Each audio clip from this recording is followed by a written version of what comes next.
तो अभी right now आंखें बंद करो और प्रार्थना करो परमेश्वर के सामने। जीवत परमेश्वर, जो वचन मैं सुनने जा रहा हूं, निश्चय खुदा वो मेरी जिंदगी में बड़ा फल ला चुका है। कहो परमेश्वर, तेरा वचन एक बड़ा खजाना है, तेरा वचन जीवत है। इस संसार के सारे पैसे, धन, हीरे मोतियों से भी बढ़कर, क्योंकि हीरे मोती, सोना, चांदी मुझे जीवन नहीं दे सकते। जीवन दे सकता तो तेरा पवित्र वचन। परमेश्वर, आप मुझे वो बुद्धि समझ से ब्लेस कर चुके, जिससे मैं तेरा आज का वचन सुनकर आगे बढ़ूं। ऐसा आप यीशु मसीह के नाम से कर चुके हो, ऐसा आप मेरी जिंदगी में आज कर चुके हो। यीशु नाम से ऐसा हो चुका। सारे बोलो कलीसिया आमेन।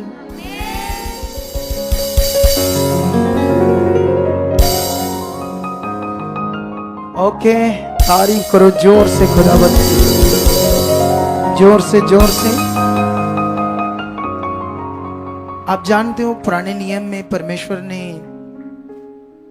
मूसा को, अब्राहम को, नबियों को, इसहाक को, याकूब को अपने वचनों के द्वारा ये बात सिखाई कि तुम अपने बच्चों को भी मेरा क्या देना, वचन। उन्हें मेरे बारे बताना मैं कौन हूं, ताकि वो भी मेरी इच्छा में चले। तो ये परमेश्वर ने पुराने नियम में अपने नबियों के द्वारा बच्चों को बताया था। तो आज जो हमारे बच्चे हैं, तो वो इसी तरह से परमेश्वर की इच्छा में चलने वाले चाहिए। वो भी आगे आगे गुड न्यूज़ देने वाले, खुदा की बात को सबसे पहले आगे रखने वाले, पहला स्थान परमेश्वर को देने वाले। ऐसे नहीं होना चाहिए कि हम सिर्फ खुद आते हैं तो सिर्फ बैठते हैं और फिर उसके बाद हमारा मन तो सिर्फ चीज़ों के लिए, सिर्फ हम चाहते हैं कि हमारे काम हो, पैसा आए, चीज़ें हो, अच्छा अच्छा सब कुछ हो। ये नॉर्मल है, सच्ची ये बहुत नॉर्मल है। अभी हम टेस्टमनी सुन रहे थे, एक मैं टेस्टमनी सुन रहा था सुबह की, जिसमें वो दिहाड़ियां लगाते थे। तो परमेश्वर ने उन्हें जेसीबी का मालिक बनाया। एक मशीन आती है ना जेसीबी, तो वो तो महंगी होती है। सोचो, एक दिहाड़ी करने वाले को परमेश्वर ने जेसीबी दी, जेसीबी मशीन। कम से कम वो नई 35 लाख की होती है। तो परमेश्वर ने उन्हें दी। क्यों दी? क्योंकि वो परमेश्वर के साथ चले, ये वाली, ठीक है। तो जब वो परमेश्वर के साथ चले तो इधर उन्होंने अपनी आज्ञाकारी को दिखाया। तो जब आज्ञाकारी को दिखाया तो परमेश्वर ने फिर क्या किया? प्रकट करके दिखाया कि मैं जिंदा खुदा हूं। लेकिन तुम्हें ट्रक चाहिए, जेसीबी चाहिए, पैसे चाहिए, जॉब चाहिए, ये इतना बड़ा मैटर थोड़ी है। ये तो नॉर्मल मैटर है। ये तो संसार भी शैतान को खुश करता है तो उनके पास भी चीजें आ जाती है। और जो दुनिया में बहुत सारे रिच लोग हैं, कितना कारोबार है, फैक्ट्रीज है, उनका शहर अमृतसर जाओ, कितनी बड़ी बड़ी शॉप्स है लोगों की। तो वो लोग यीशु को, परमेश्वर को नहीं मानते है ना, लेकिन उनके पास है। लेकिन उनके पास वो नहीं होगा जो हमारे पास होगा, अनंत जीवन। हालेलुया। कौन सा जीवन? अनंत जीवन, peace of life, stress free, depression free. ये दुनिया डिप्रेशन फ्री नहीं है। ना ही उनको नींद आती है। वो गोलियां खाते हैं, दवाइयां खाते हैं। जाओ अमीर लोगों के पास जाओ, शहर के बहुत सारे लोगों के पास जाओ, वो स्ट्रेस फ्री नहीं है। उन्हें डिप्रेशन सा बना रहता है, दिमाग में एक बोझ सा बना रहता है। तो वो पीस ऑफ लाइफ को नहीं जी सकते जो हम जी सकते हैं। कितनों को बात समझ आ रही? ये बच्ची अभी आपको कुछ चीजें गाइड कर रही थी, बड़ा अच्छा। मैं खुश हूं इससे कि ये तो इस फर्स्ट यहाँ खड़ा होकर बोल रही है। इससे पहले तो इसने कभी कोई प्रचार किया ही नहीं। अभी इसका एक्सपीरियंस बिल्कुल न्यू है। लेकिन जब ये अपनी पढ़ाई खत्म करके वहां से यहां आ जाएगी, तो रेगुलर जब ये शुरू हो जाएगी तो ये तो शैतान को आग लगा देगी, उसका किंगडम खत्म कर देगी ना अपने प्रीच से, और लोगों को जीतेगी ताकि लोग अच्छे से किसके साथ चले। हालेलुया। अभी मेरे बच्चों की भी पढ़ाई चल रही है, ये यहाँ जो मेरे वाइफ से पैदा हुए हैं, तो इसकी पढ़ाई तो पूरी हो चुकी है, लेकिन ये वर्शिप में लगातार लगा हुआ था, लेकिन अब इसकी भी तैयारी शुरू करेंगे ताकि ये भी अपनी प्रीचिंग को स्ट्रॉन्ग करे। और मगर वो बैठे हैं दो महान बंदे सामने, हमारे बच्चे, बस इनका भी पढ़ाई चल रही है अभी, तो जल्द इनका भी शुरू कर देंगे हम कि ये भी खुदा के किंगडम को आगे लेकर जाएंगे। हालेलुया। कितनों को बात समझ आ रही है? लेकिन अभी हमने ये सीखना है आज इस विषय में। देखो, बाइबल का कोई भी वचन, बाइबल में एक जगह पर लिखा है तिमोथियस में, दूसरा तिमोथियस 3:16 में ऐसे लिखा, वहां पर संपूर्ण पवित्र शास्त्र परमेश्वर की प्रेरणा से रचा गया है। अब इधर ध्यान दो सारे लोग, वर्ड के ऊपर, परमेश्वर की बात के ऊपर, क्योंकि मैं हमेशा एक बात आप लोगों को सिखाता हूं कि लाइफ बहुत कीमती है। मैं हमेशा एक चीज समझाता हूं, हमारा जीवन एक बहुत प्रीशियस है, कीमती जीवन है। कौन सा जीवन है ये? तो जब ये कीमती जीवन है तो इसकी कीमत समझना हमें, तो ये तभी बचाया जाएगा, ये वैल्यूएबल बनेगा जब हमारे जीवन में परमेश्वर का वचन होगा। और सिर्फ वचन होगा नहीं, उसे पूरा भी करना है। कितनों को बात समझ आ रही? हमें वचन को क्या करना है? पूरा करना है। क्योंकि बाइबल में लिखा है, जो वचन सुनता है और उस पर चलता नहीं, वह अपने आप को धोखा देता है। जैसे एक व्यक्ति शीशे में अपना मुंह देखता है मिरर में, और जैसे उस मिरर से, ग्लास से हट जाता है, तो बाइबल में लिखा वो भूल जाता है कि उसकी शक्ल कैसी थी, उसका रूप कैसा था, क्योंकि वहां से वो हट गया। तो ऐसे ही वो जन है जो वचन सुनता है और उस पर चलता नहीं, फिर वो भूल जाता है। उसी तरह से जैसे परमेश्वर ने एग्जाम्पल में मिरर के आगे जाने वाले व्यक्ति की बात की, तो इस बात को आपने पकड़ कर रखना है। दीप्ति बहुत अच्छा एक पॉइंट समझा रही थी आप लोगों को कि जैसे संसार में जो क्रिमिनल होते हैं, उनका जब गुनाह साबित हो जाता है तो कोर्ट क्या करता है? 100% उन्हें क्या देता है? सजा। ये सीरियस और गंभीरता से समझने वाला वचन। हमारे गुनाह, पाप परमेश्वर के सामने थे, क्योंकि हम जन्म से ही पापी थे। हमने अपनी सोच से, आंखों से पाप ही करते आए। हम लोग क्या करते आए? बातों में भी पाप करते आए, है ना? गलत बातों में, अपनी सोच से भी क्या करते आए? पाप। बाइबल कहती है कि हम पाप से बिना बच नहीं सकते, क्योंकि बाइबल ये कहती है कि हमारे ब्लड में था पाप। ब्लड के अंदर, जैसे उसने बताया ना कि हमारे ब्लड के अंदर क्या है? पाप। तो अगर ब्लड निकाल दिया गया, जिस ब्लड के अंदर सिन है, पाप है, तो हम तो मर जाएंगे। तो पॉसिबल नहीं है ब्लड को निकालना। तो किसी भी तरह से कोई सोल्यूशन नहीं था मनुष्य का पाप से छूटने का। आप जानते हो पूरी दुनिया में जो प्रॉब्लम चल रही है, उसका कारण ही पाप है। इसको बहुत जबरदस्त रीति से बाइबल के अंदर इस बात को बताया गया है, और दुनिया के पास ये ज्ञान नहीं है। ये वाला ज्ञान दुनिया के पास नहीं है। अब आपके अंदर बीमारियां हैं, रोग हैं, हालात हैं, प्रॉब्लम्स हैं। इसका कारण क्या है? हमारा पाप का जीवन। आपके घर में क्लेश है, आप छोटी छोटी बात से गुस्सा करते हो, चिड़चिड़ करते हो। इसका क्या कारण है? आपके अंदर पाप है, क्योंकि पाप जो है वही सारी गड़बड़ कर रहा है हमारे जीवन में। लेकिन इसका सॉल्यूशन तो दुनिया में 2025 साल पहले परमेश्वर की ओर से पूरा हो गया। जैसे परमेश्वर ने जब परमेश्वर ने आसमान को बनाया, क्या बनाया? तो हमारे लिए जब उसने परमेश्वर ने सूरज को बनाया तो वो क्यों बनाया? क्योंकि वो जानता था कि मेरे बच्चों को रोशनी चाहिए। लेकिन आज दुनिया में वो दिया जलाकर, कोई फोटो के आगे, कोई मूर्ति के आगे जोत जलाकर रोशनी देने की कोशिश करते हैं। पता नहीं किसको, उसको तो चाहिए नहीं जिसने सूरज बनाकर दिया है। तो वो बेचारे अभी अज्ञानता में, हम भी एक दिन ऐसे ही चीजें कर रहे थे। लेकिन आज परमेश्वर का वचन हमें समझ आ गया, सच्चाई हमें समझ आ गई है। क्योंकि परमेश्वर तो अब हमें कह रहा है कि तुम जगत की ज्योति हो। हालेलुया।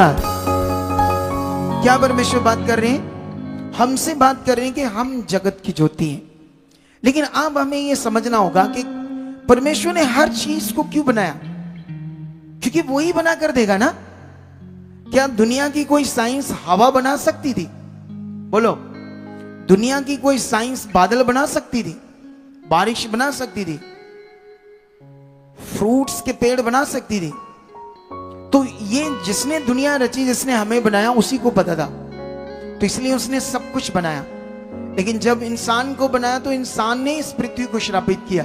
इंसान ने अपने आप को भी श्रापित किया या पापी किया, परमेश्वर की आज्ञा तोड़कर। लेकिन उसका सॉल्यूशन भी इंसान के पास नहीं था। पाप आने के बाद दुनिया में लोग लंगर लगाते हैं ना रोड के ऊपर। किस लिए लगाते? पुण्य करते, पुण्य। वो सोचते हैं पुण्य करेंगे तो हमारे पाप कम होंगे, ऐसा सोचकर वो करते हैं। किसी गरीब को दान देते हैं, कपड़े देते हैं। वो इसीलिए सब कुछ करते हैं क्योंकि वो अपने पापों को कम करना चाहते हैं। वो अपने से एफर्ट्स लगा रहे हैं। क्या कर रहे हैं? जो एफर्ट्स ये कर रही थी, कह रही थी दीपिता, वो अलग थे। लेकिन मनुष्य अपने फिजिकल एफर्ट्स लगा रहे। ठीक है। लेकिन अभी इधर ध्यान दो। आप जानते हैं वही लोग जो लोगों को कपड़े देते हैं, भिखारियों को पैसे दे देते हैं, खाना देते हैं लोगों को, वो जब अपने बिजनेस पर जाते हैं तो भेरा भेरी करते हैं, झूठ बोलते हैं अपनी शॉप्स के ऊपर। दूध दही की दुकान है तो मटेरियल नकली बेचते हैं। तो उस जितना वो पुण्य करने की कोशिश करते हैं, उससे ज्यादा फिर वो पाप चढ़ा लेते हैं अपने ऊपर। क्योंकि वो गुलाम है उसके, तो वो कभी भी किसी भी तरह से, किसी भी तरीके से उससे बाहर नहीं आ सकते। और उनके लिए कोई सोल्यूशन नहीं इस दुनिया में, और इसका कोई ज्ञान भी नहीं है दुनिया में स्वाय परमेश्वर के पवित्र वचन के अलावा। लेकिन अभी इस बात पर ध्यान दो, इसका भी सोल्यूशन किसने दिया? बोलो, इसका भी सोल्यूशन किसने दिया? खुदा ने दिया ना, परमेश्वर ने दिया ना। तो परमेश्वर ने खुद पुत्र बनकर, यहां बाइबल में दो कैरेक्टर, एक पिता और पुत्र।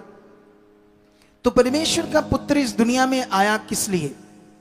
जो गुनाह साबित हो चुके थे, जो क्राइम, जो पाप की जिंदगी हमारी जिंदगी में थी और हम उसके गुलाम थे, उसकी सजा सिर्फ और सिर्फ मौत थी। रोमियो 5:12 में लिखा, एक मनुष्य के द्वारा जगत में पाप आया और पाप के द्वारा क्या आई? मृत्यु।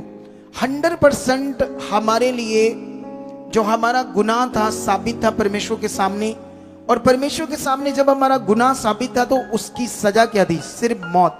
लेकिन परमेश्वर का जो प्रेम है वो चाहता था कि मनुष्य नाश ना हो। बाइबल में ऐसा वचन है या नहीं है? एक वचन पढ़ना, यूहन्ना 3:16। इस वचन को जल्दी हिंदी में पढ़ दो, यहां पढ़ दो कोई भी एक जन फटाफट से। यूहन्ना की बुक 3:16, जिसके पास माइक है जल्दी से रेडी रहा करो आप लोग। अरे एक वचन पढ़ने में मुंह देख रहे हो एक दूसरे का, क्या तुम महान पुरुष पुरुषियां हो हैं? अभी तक तो 4 वचन पढ़ देने चाहिए तुम्हें। हाँ बोलो। क्योंकि परमेश्वर ने जगत से, ऊंचा करो इसका माइक थोड़ा। हाँ। क्योंकि परमेश्वर ने जगत से ऐसा प्रेम रखा कि उसने अपना एक लौता पुत्र दे दिया। बाइबल कहती है, बाइबल टू से, परमेश्वर ने जगत से, इस दुनिया से प्रेम किया। वाओ, वो दुनिया जो परमेश्वर के देखो आज अगेंस्ट है, अगेंस्ट। पहले हम भी अगेंस्ट थे, जो बची है पीछे अभी नहीं उसको जानती, तो वो परमेश्वर के अगेंस्ट थे। हम भी अगेंस्ट थे, उसके विरोध में थे। हम फालतू फालतू बातें करते थे उसके सामने, ये हमारा धर्म नहीं है, ये ऐसा है वैसा है, ईसाई बना देते हैं, क्रिश्चियन बना देते हैं। तो हम ऐसी बातें करके परमेश्वर का विरोध कर रहे थे अज्ञानता में। जब हम अज्ञानता में थे, हमारी बुद्धि बंद थी, हमें समझ नहीं था सत्य क्या है, परमेश्वर कौन है, जीवन की बातें क्या है। तो ये सब बातें जब हमें पता नहीं था, तो तब हम लोग क्या कर रहे थे? दुष्ट की इच्छा में चल रहे थे, है ना। आज भी जो दुनिया में लोग हैं, वो जब रोड से जाते हैं, औरतें जाते, बंदे जाते हैं, तो बिटर बिटर देख रहे, गंदी गंदी सोच रखते हैं, रोज अपने आप को श्रापित करते हैं, गंदे विचारों से पाप करते। बाइबल में लिखा, तेरी आंख तेरे शरीर का दिया है। यदि तेरी आंख निर्मल है तो तुम्हारा सारा शरीर भी निर्मल है। हालेलुया। तुम यीशु मसीह के लहू से धोए गए भाइयों, तुम्हारी आंखें दूसरों को जब देखें तो पवित्रताई से देखें। अगर ये देखना शुरू कर देगी तो समझ लेना तुम बढ़ रहे हो और सब चीजें तुम्हारे पीछे आ रही है, पैसा, चीजें। हालेलुया। मैंने परमेश्वर के सामने रखा था, जब मैं अपने बच्चों की शादियां करूंगा तो परमेश्वर मुझे वो चाहिए जो आपका काम करे, जो आपके लिए जिए। जैसे अब्राहम ने भी ये विल रखी थी परमेश्वर के सामने अपने बेटे इसहाक के लिए। तो जब उसने ये विल रखी तो परमेश्वर ने उसकी विल को सेम पूरा किया, क्योंकि वो धर्मी था। वो पाप छोड़कर अब किसकी इच्छा में चल रहा था? जब आप भी परमेश्वर की इच्छा में चलोगे, आप अगर यहां सिर्फ आते हो अपने काम के लिए, आप आज भी रिश्तेदारों में जाते हो, रिश्तेदारों के सामने आप कभी परमेश्वर को प्रकट नहीं करते और उसकी गवाही नहीं देते, हाँ वो हमारा जीवित परमेश्वर है, जीसस क्राइस्ट हमारा प्रभु है, हम उसके बच्चे हैं, हमारा जीना मरना उसमें है, हमारे बच्चों की शादियां होंगी, कुछ भी होंगी, सब कुछ हम खुदा के साथ करेंगे। क्या ऐसी गवाही देते हो? क्या संसार के सामने ऐसा विश्वास है तुम्हारा? अगर तुम मुकरते हो, बाइबल में लिखा, तुम अगर मनुष्यों के सामने, यीशु ने कहा, मेरा इनकार करते तो मैं भी पिता के सामने तुम्हारा क्या करूंगा? इनकार करूंगा। अगर तुम मुझे मनुष्यों के सामने मानते हो तो मैं भी तुम्हें मानूंगा मनुष्यों के सामने कि तुम मेरे हो। तो हम विश्वास करते हैं अगर प्रभु पर, यीशु के ऊपर, खुदा के ऊपर, तो ये विश्वास दुनिया के ऊपर जाहिर होना चाहिए या लुका छुपा रहना चाहिए? बोलो। अगर विश्वास जो हमारा है दुनिया के सामने हम छुपाते हैं तो इसका मतलब हम दुष्ट को खुश करते हैं और परमेश्वर को नाखुश करते हैं। इन बातों में हमें स्ट्रांग बनना है, इन बातों में हमें स्ट्रांग बनकर आगे बढ़ना है। लेकिन 3:16 में लिखा, परमेश्वर ने संसार के सारे लोगों से इतना प्रेम किया, हाँ आगे, ऐसा प्रेम रखा कि उसने अपना एक लौता पुत्र दे दिया, हाँ, ताकि जो कोई उस पर विश्वास करे वह नष्ट न हो परंतु अनंत जीवन पाए। तो बाइबल ये कहती है, हाँ मेरा बाइबल और वो डायरी निकाल दो मुझे, ठीक है। तो बाइबल ये कहती है परमेश्वर का मन को जाहिर कर रही है। ये लिखा हुआ वचन किसका मन है? बोलो, ये किसके मन की बात है जो हम पढ़ रहे हैं? परमेश्वर के मन की बात। परमेश्वर के मन की ये बात है जो हमने अभी बाइबल के अंदर से पढ़ी कि परमेश्वर ने जगत से, मतलब पूरी दुनिया के लोगों से ऐसा प्रेम किया कि मतलब सारे संसार से। अभी भी परमेश्वर दुनिया से प्यार करता है, लेकिन परमेश्वर जो दुनिया है वो परमेश्वर के प्रेम को नहीं जानती, और जब नहीं जानती तो वो विरोध में है। लेकिन वो तो प्रेम करता है। ये प्रेम हमको भी नहीं पता था, लेकिन उसने इकलौता पुत्र इसलिए बलिदान किया, उसके ऊपर सारे पाप को दे दिया, उसके ऊपर उस जो गुनाह प्रूफ हो चुके थे, साबित हो चुके थे, वो यीशु ने लिए। वाह, क्या प्यार है, क्या दिल है। कितनों को बात समझ आ रही? यहां तो दुनिया में थोड़ी सी किसी से गाड़ी टकरा गई तो गुस्सा आता कि इसको मारूं मैं, किसी ने कुछ गलत बोल दिया तो गुस्सा आता कि इसके साथ मैं झगड़ा करूं। यह है संसार का जीवन। ये दुनिया ऐसा जीवन जी रही, ये जीवन संसार के लोगों का है। लेकिन हम जो परमेश्वर के लोग हैं, हमारे लिए कौन सा जीवन है? हमारे लिए जो यीशु मसीह का स्वभाव है वो जीवन है। लेकिन यहां पर क्लैरिटी है कि परमेश्वर नहीं चाहता कोई नाश हो, बाइबल के अकॉर्डिंग मौत पक्की थी, लेकिन उसने चाहा कि कोई नाश ना हो, इसलिए उसने सोल्यूशन दे दिया। जब इतना बड़ा सोल्यूशन दे दिया, तुम्हें बचा लिया, अनंत जीवन दे दिया, तो ये काम क्या है?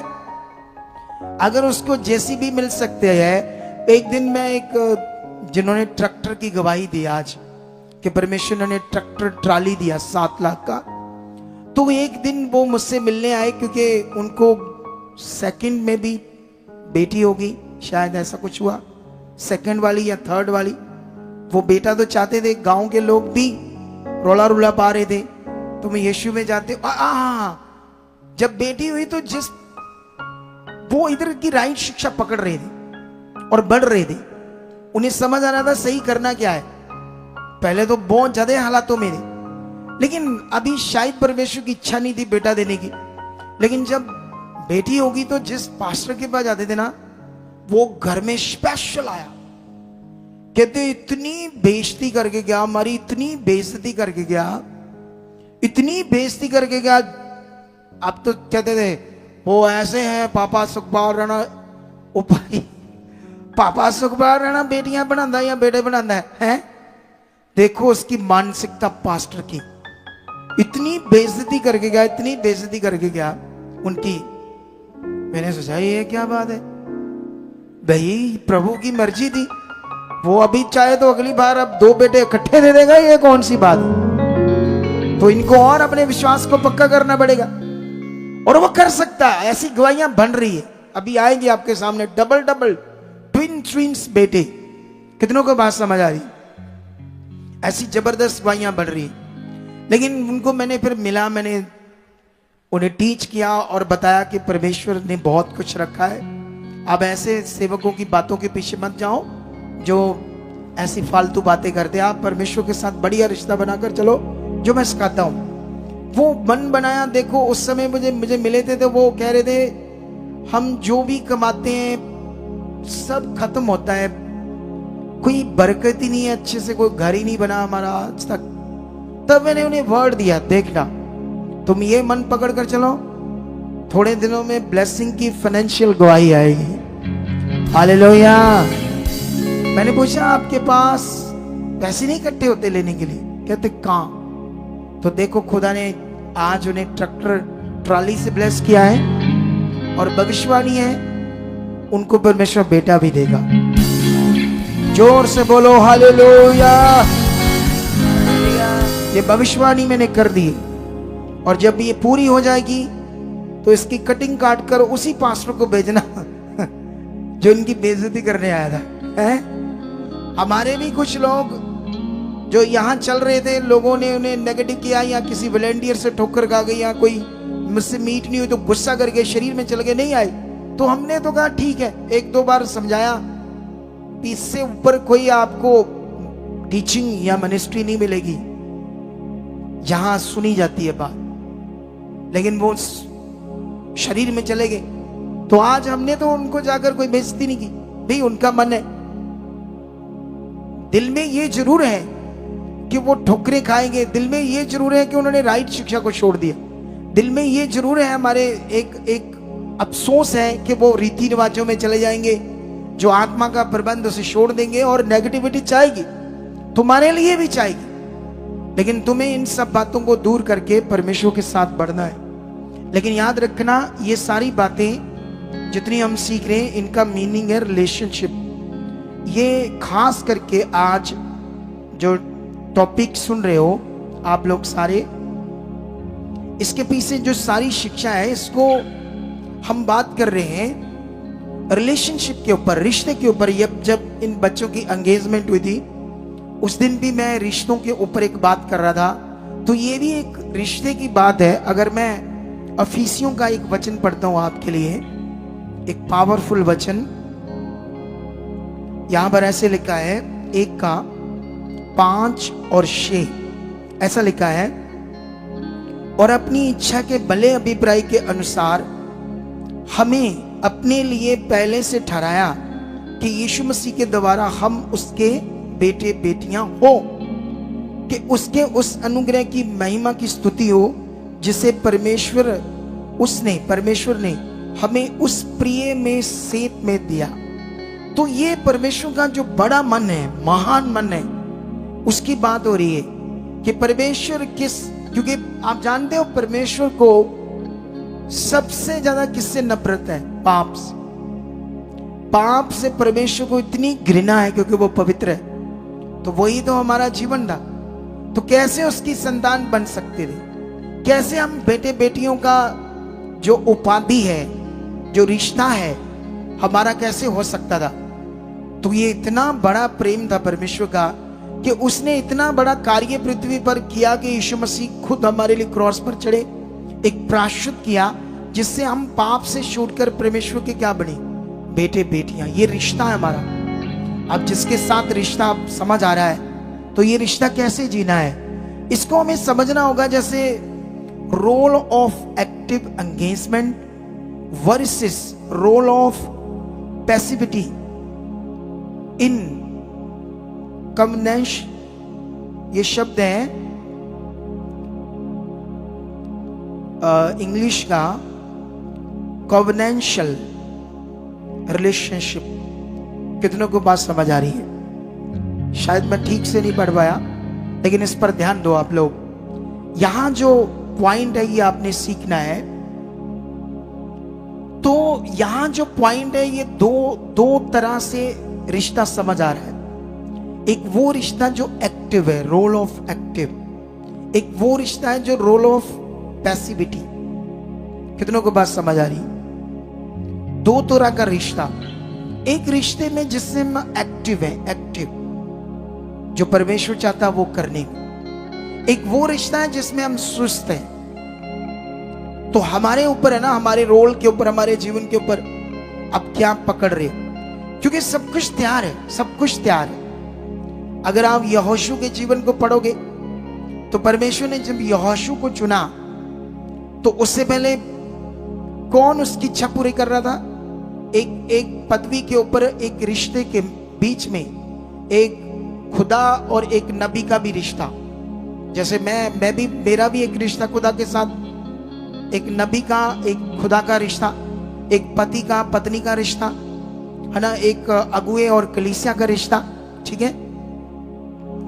लेकिन ये जो रिश्ता है मूसा का परमेश्वर के साथ, नबी का, उसने बखूबी उसको पूरा किया। लेकिन सही समय जब उसका टाइम आया तो वो मसीह में सो गया। जब वो मसीह में सो गया तो क्या हुआ उसके बाद? ठीक है, यहोशू चुना गया। यहोशू, जब यहोशू चुना गया तो परमेश्वर ने उससे बात की कि जैसे मैं मूसा की संग था, तेरे भी संग रहूंगा, लेकिन तुम्हें क्या करना पड़ेगा? मेरी आज्ञा में रहना पड़ेगा। तुमने मेरे वचनों में रात दिन ध्यान रखना पड़ेगा, ना तो उससे दाएं ना बाएं रहना। अगर ऐसा तुम करोगे तो मैं तुम्हें ऊंचा करूंगा, तुम्हारा बोलबाला होगा। ऐसा परमेश्वर ने बात की। कितनों को बात समझ आ रही? मतलब परमेश्वर ने उससे बात की कि मैं तुमको ऊंचा करूंगा, हालेलुया, तुम्हारा बोलबाला होगा। तो सेम वैसा ही हुआ। परमेश्वर ने उसे बहुत इस्तेमाल किया, सोच से बाहर काम किया। लेकिन उसने उस समय की कलीसिया को बताया, मैं और मेरा घराना। अगर मैं ये वचन यहोशू का पढ़ूं आपके लिए, यहोशू का बुक का वचन, जल्दी जल्दी, इन बातों को हमने कैसे अपनी जिंदगी में लेना है। Role of active engagement. Engagement का मतलब होता है एक रिश्ते का पार्ट। जैसे हमने एंगेजमेंट की तो एक पार्ट ऑफ रिलेशनशिप एंगेजमेंट का मीनिंग होता है, ठीक है। एक रिश्ता, एक ऐसा पार्ट जो अब एक रिश्ता जुड़ गया है, जिसमें अब आगे बढ़ना है। इसलिए इसको ऐसे लिखा, रोल ऑफ एक्टिव एंगेजमेंट। लेकिन अभी ये वाला वचन हम पढ़कर तुम्हें समझाते हैं। 24 में लिखा है 15 में, और यदि यहोवा की सेवा करनी तुम्हें बुरी लगे तो आज चुन लो। ये यहूदियों से बात कर रहा है, इजरायलियों से। चुन लो कि तुम किसकी सेवा करोगे, चाहे उन देवताओं की जिनकी सेवा तुम्हारे पुरखा मानद के उस पार करते थे, और चाहे अमोरियों के देवताओं की सेवा करो जिनके देश में तुम रहते हो, परंतु मैं तो अपने घराने समेत यहोवा की सेवा नित्य करूंगा। हालेलुया। कितनों को बात समझ आ रही है? अब भाई ये वो लोग हैं जो अनाज्ञाकारी थे, जो शैतान की जुक्ति में फंस गए थे, उनसे बात कर रहा है यहोशू।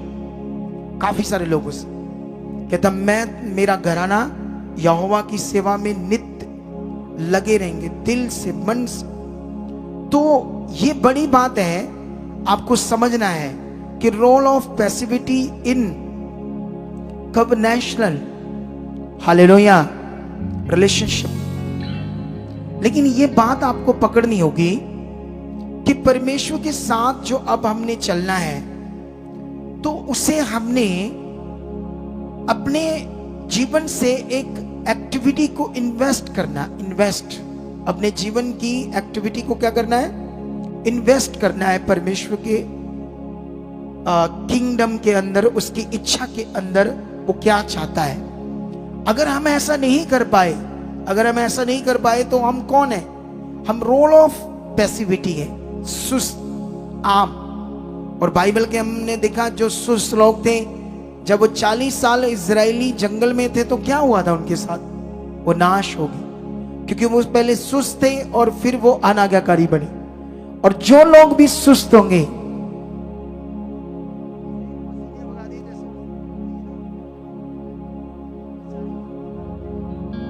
हाँ सुनो तो देखो, तो मैं क्या कह रहा हूं, तो वो सुस्त थे। इसीलिए बाइबल में वचन लिखा है कि जो खुदा ने कहा है, जैसे जब तुम वचन सुनते हो और उस पर चलते नहीं तो अपने आप को क्या देते हो? धोखा। ये गवाहियां प्रूफ है, किसी की जेसीबी, किसी के ट्रैक्टर्स, किसी की ये टेल बॉन्ड से मनके दब गए और सर्वाइकल बन गई, और उसके बाद एक्सीडेंट से कूल्हे की हड्डियां डैमेज होगी, नाड़ियां ब्लॉक होगी। आपके सामने ये प्रूफ है कि जीवित परमेश्वर अपनी वायदों का पक्का है। और बाइबल में लिखा है जिसने वायदा किया है वो सच्चा है। इसलिए अपनी आशा के अंगीकार को दृढ़ता से थामे रहो। अपनी आशा को दृढ़ता से थामे रहने का मतलब क्या है? धन्यवाद, वो मेरे साथ, वो पक्का 100% मेरा परमेश्वर है, वो सामर्थ्य है, ये हालात कुछ नहीं है, ये नॉर्मल है, वो कर चुका है। ऐसे अपनी आशा के अंगीकार को हमने पकड़ कर रखना है। क्यों पकड़ कर रखना है? हालेलुया। कितनों को बात समझ आ रही है? अगर हम पकड़ के रखेंगे, जैसे अभी कुछ एक बहन की मैं गवाही सुन रहा था, उसका बेटा जो था थथलाता था ना, थथलाता था, और वो उसका पति फॉरेन में था। तो फॉरेन में था तो वो कितना पैसा वेस्ट हुआ बीमारियों में, लेकिन बच्चे का इलाज नहीं हो रहा था। लेकिन वो जब सही से इस मिनिस्ट्री के साथ जुड़ गई, पहले भी चर्च जारी थी, लेकिन उसको राइट जब समझ आया तो वो पॉजिटिव प्रार्थना करने लगी, अंगीकार करने लगी, प्रैक्टिकल करने लगी। तो देखो उसके भी 2 गांठी थी, वो भी गैब हुई। उसका बेटा थथलाता था और कैसे जब बुलाया गया तो साफ साफ बोल रहा है, क्योंकि बाइबल में तो लिखा गूंगे बोलेंगे, अंधे देखेंगे और लंगड़े चलेंगे। अब तुम्हारे अंदर परमेश्वर के प्रति कैसा मन चाहिए? अभी तुम्हें भरना है आत्मिक जीवन से, आत्मा से, जिसमें आपका दिन रात मन किससे लगा रहे। हालेलुया। अगर आपका मन बहुत स्लो है परमेश्वर के साथ, तो ये लॉस है हमारा। कुछ लोगों का मन बहुत स्लो होता है, स्लो घर से आना, डिचिक आकर बैठ जाना। अच्छा, ये आने में बड़े स्लो है, लेकिन जब जाना तब स्लो नहीं। अजीब मैटर इनका। आने में ढिचक स्लो आते, लेकिन जैसे इधर संगति की मास परेड समाप्त होगी, कुछ लोग वो जो ढिचक आते, एकदम से एक्टिविटी आ जाएगी, एकदम से उन्हीं में चुस्ती फुर्ती आ जाएगी, दौड़ कर लंगर की लाइन में लगे, वाह करके लंगर का चलिए, खत्म कहानी, सारा कुछ भूल के क्या करना। ये सीरियस बात है जो मैं समझा रहा हूं, ये नॉर्मल नहीं है। कितनों को बात समझ आई? जब ऐसी बातें परमेश्वर का आत्मा में सिखाता है तो यहाँ एक लज्जा, एक शर्म फील करनी चाहिए। वैसे इस मिनिस्ट्री में बहुत कुछ अच्छा हो रहा है, बहुत सारे लोग बदल रहे हैं, कई लोग इन बातों को फील करके अपने आप को बदल रहे हैं, लेकिन कुछ ढीठ से होते हैं लोग जो नहीं बदलते। हाँ पापा जी ने खड़े चलो कहीं और काम कर रहे हैं, घर जाके खिलारा सामना आई 12 बजे 1 बजे फिर तड़क खिलारा केड़ा रहेगा घर है।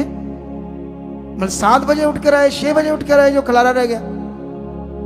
भूख भी लगती है, जी हाँ जी की करिए, टेंट लगा। कितनों को बात समझ आ रही है? तो यहाँ कुछ लोगों की बुद्धि में कुछ बातें नहीं बैठती, लेकिन खुदा सच्चा है जो अपने कामों को प्रकट कर रहा है। लेकिन याद रखना, मैं भविष्यवाणी करता हूं इस मिनिस्ट्री की कलीसिया दुनिया की सबसे पावरफुल होगी। ये भविष्यवाणी है। इस मिनिस्ट्री के लोग सबसे तेजस्वी होंगे, सबसे खरे होंगे, सबसे ईमानदार होंगे, और आने वाले दिनों में सबसे ज्यादा अमीर भी होंगे।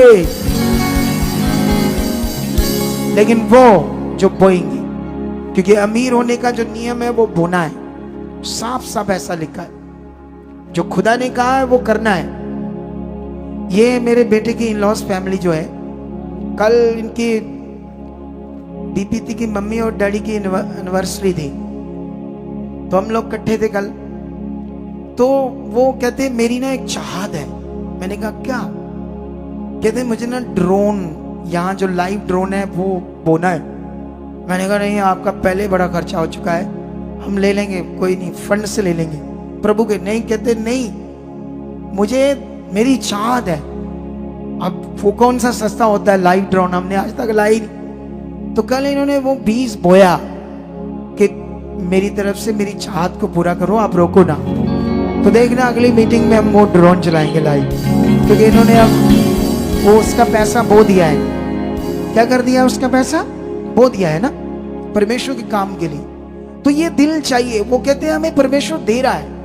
हम बड़े हालातों में थे, लेकिन जब से इस मिनिस्ट्री के साथ जुड़े हमारे हालात इतने अच्छे हुए, इतना कुछ अच्छा हुआ है, ये बोने से हो गया है। तो हम और वफादार बनना चाहते हैं। तो इसलिए आप लोगों को भी ये बातें पकड़नी होगी। खुदा तैयार है। आज का वचन जो रिलेशनशिप का, रिश्ते का, खुदा का आपके साथ एक बेस्ट रिश्ता है।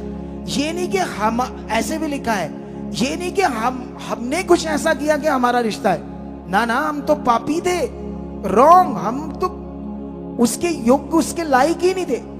ये तो उसकी महानता है कि उसने हमसे प्रेम किया, इस योग्य समझा, इस लायक समझा कि अपनी क्या बनाया संतान, एक ऐसा प्रायश्चित पृथ्वी पर पूरा करके यीशु मसीह ने हमें इस योग्य बनाया कि हम आज परमेश्वर को क्या कह सके? अपना पिता। हालेलुया। क्या कह सके परमेश्वर को? पुराने नियम में अगर कोई परमेश्वर को पिता बोलता था तो उसको पत्थर मार देते, कह नहीं सकते थे। कितना बड़ा अनुग्रह है। कितना लेना चाहते हो? बरकतों को, आशीष को। फिर अंगीकार करना शुरू कर दो, खुदा मेरे साथ, मैं बेस्ट, मैं बढ़ रहा हूं, मैं प्रार्थना में जो यहां सिखाया जाएगा, जो भी बोला जाए, मैं सबसे पहले आगे आऊंगा। अगर गाड़ियों की सेवा लगाए, अदर टाइम कोई यहां मीटिंग हो, मैं सबसे पहले आऊंगा, छुट्टी करूंगा, कोई भी खुश हो जाए। फिर देखो कैसे आशीष आती है। ऐसा मन बनाओ। कितनों को बात समझ आ रही? करके देखना ऐसा, अंदर से सिर से लेके पांव तक हिल जाओगे। ऐसी पावर समझ आएगी तुम्हें, ऐसे आशीष समझ आएगी। तो तुम्हें मेरे से, मेरे घराने से ये समझ आनी चाहिए कि कैसे मेरे घराने के ऊपर परमेश्वर की आशीष है, क्योंकि मैं परमेश्वर की इच्छा को क्या कर रहा हूं? पूरा कर रहा हूं। मैंने संसार को छोड़ा हुआ है। मेरे लिए संसार, जैसे प्रेरित पौल कहता मैं संसार के लिए मर गया और मेरे लिए संसार मर गया। अब मैं जो जीवित हूं तो सिर्फ यीशु मसीह में हूं। तो आप भी ऐसा मन बनाओ, क्योंकि जीवन जो है वो परमेश्वर में, दुनिया में नहीं है। आप क्लैरिटी लो, अपने विश्वास की क्लैरिटी लो, अपने मन की राइट, एक स्ट्रॉन्ग दिल बना लो। ढिचक आगे पीछे मत चलो, जल्दी इसमें अपने आप को ढाल लो। फिर देखो पावर कैसे तुम्हें समझ आती परमेश्वर की। हालेलुया।